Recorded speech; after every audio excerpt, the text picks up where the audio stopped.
America की तरफ से एक मरतबा फिर ईरान से धोखा किया गया है। ये धोखा कैसे कर दिया गया? ट्रम्प की तरफ से आसिम मुनीर साहब से मुलाकात की गई थी। पाकिस्तान के ताकतवर तरीन शख्स फील्ड मार्शल आसिम मुनीर साहब अमेरिका के दौरे पर गए। वहां पे ट्रम्प ने इनके साथ मुलाकात की। मुलाकात के बाद उनकी तरफ से एक तो ये कहा गया कि मेरे लिए बहुत बड़ा एजाज है, फील्ड मार्शल आसिम मुनीर से मैं मुलाकात कर रहा हूँ। दूसरा, उनकी तरफ से कहा गया कि ईरान को 2 हफ्ते देते हैं। ये फील्ड मार्शल साहब से मुलाकात के बाद इनकी तरफ से बयान आया था कि ईरान को 2 हफ्ते देते हैं। वो अपने एटमी असासों के बारे में अमेरिका का हमेशा से ये मौक़िफ़ रहा है कि ईरान अपने एटमी प्रोग्राम से दस्तबरदार हो जाए। तो यही कोई ट्रम्प की तरफ से कहा गया कि अगर ईरान दस्तबरदार नहीं होता तो फिर ईरान पर हमला कर दिया जाएगा।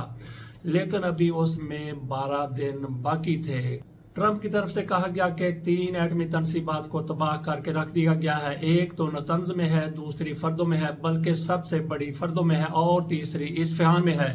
ट्रम्प की तरफ से कहा गया है कि हमारे तैयारे वहां पे गए, B-52 B-27 हमारे तैयारे वहां पे गए, वो वापस आ चुके हैं। ये ट्रम्प की तरफ से कहा गया कि कामयाबी के साथ ईरान की तनसीबात को तबाह कर दिया गया है। मैंने ये कहा था कि अमेरिका की तरफ से ईरान के साथ किया जाने वाला ये दूसरा धोखा है। पहले भी ईरान के साथ मुज़ाकरा जारी थे कि इसराइल की तरफ से ईरान पर हमला कर दिया गया।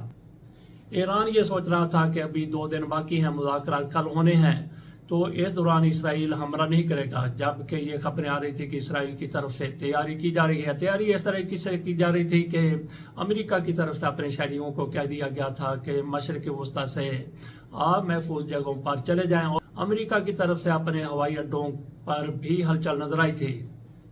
ये इस बात का सबूत था कि ईरान पर हमला किया जा सकता है। लेकिन जिस तरह से अभी मुज़ाकरात का एक दौर होना था, उससे पहले ही इसराइल की तरफ से अमेरिका के कहने पर या फिर अमेरिका की हमायत से हमला कर दिया गया। इसी तरह से अभी 12 दिन बाकी थे। जिस तरह से अमेरिका की तरफ से ईरान को वार्निंग दी गई थी कि 2 हफ्ते दिए जाते हैं, लेकिन अमेरिका ने धोखा देते हुए ईरान पर हमला कर दिया। तो नाज़रीन, यहाँ पे सोचने वाली बात यह है कि अमेरिका का एक अरसे से ये मौक़िफ़ रहा है कि ईरान अपने एटमी प्रोग्राम से दस्तबरदार हो जाए, एटमी प्रोग्राम को छोड़ दे।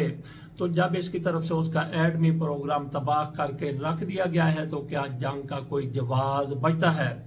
यहाँ पे 2 खबरें और भी आपके सामने लानी है। एक तो ईरान की तरफ से कहा गया कि हमें पता था कि अमेरिका धोखेबाजी करेगा, बाकायदा बयान जारी किया गया। उन्होंने कहा कि हमने अपने सारे असासे वहां से उन जगहों से हटा लिए थे, इसलिए किसी किस्म का ना तो कोई वहां से ताबकारी होगी और ना ही किसी किस्म का हमारे जौहरी असासों को कोई नुकसान पहुंचा है।